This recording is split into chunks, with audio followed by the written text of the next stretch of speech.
Hello అండి, ఈరోజు నేను చేపల కూర కొత్తగా ట్రై చేశాను. చాలా బాగా వచ్చింది, మీతో షేర్ చేసుకుంటాను. ముందుగా చేపలకి ఇలా ఉప్పు కారం పట్టేసి పక్కన పెట్టుకోవాలి. నేను వాడిన చేపలు వచ్చేసి రోహు. ఈరోజు ఇక్కడ మట్టి కడవలో నేను కొబ్బరి నూనెతో చేస్తున్నాను. కొబ్బరి నూనె వేసుకొని ఇందులో కరివేపాకు వేసి పెట్టుకున్నాను.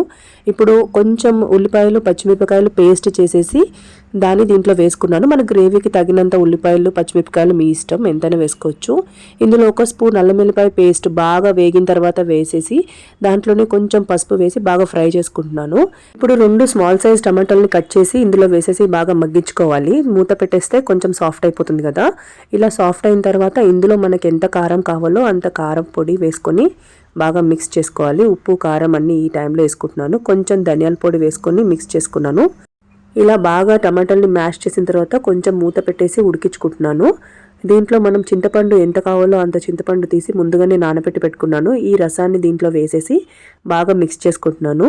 మీరు ఏ ప్లేస్ నుంచి చూస్తున్నారో కమెంట్ చేయండి. ఈ వీడియో నేనైతే హైదరాబాద్ నుంచి అండి. దీంట్లో ఉప్పు కొంచెం వేసుకొని బాగా మిక్స్ చేసుకున్నాను. ఇందులో ఇప్పుడు మన వాటర్ ఎంత కావాలో అంత పోసేసుకొని కొంచెం సేపు మరగనిద్దాం. దీని మీద మూత పెట్టేసి మరగనిద్దాం. ఇప్పుడు ఒక చిన్న కడాయిలో ఒక 2 స్పూన్లు ధనియాలు, ఒక 10-12 వెల్లుల్లిపాయలు, 4 ఎండుమిరపకాయలు, కొంచెం అంతా మెంతులు ఇవన్నీ వేసుకొని బాగా డ్రై రోస్ట్ చేసుకోవాలి. దీని ఇప్పుడు మనం పౌడర్ కిందకి మనం మిక్సీ చేసుకుంటున్నాము. మనకు పౌడర్ అవ్వకపోతే లైట్గా వాటర్ వేసి కూడా మిక్సీ చేసుకోవచ్చు, నో ప్రాబ్లం. ఎర్రగా వేయించుకోవాలి. చూడండి, ఇక్కడ పులుసు కూడా బాగా మరిగింది. ఇందులో ఇప్పుడు నేను ఆల్రెడీ మ్యారినేట్ చేసి పెట్టుకున్న చేప ముక్కల్ని వేసుకుంటున్నాను. నేను 1 kg ఫిష్కి ఇది సరిపోయింది నాకు. సో అన్నీ మనం మెల్లిగా వేసేసుకొని దీన్ని కూడా పౌడర్ చేసేసుకొని ఈ పౌడర్ని దాంట్లో వేసేసుకోవాలి.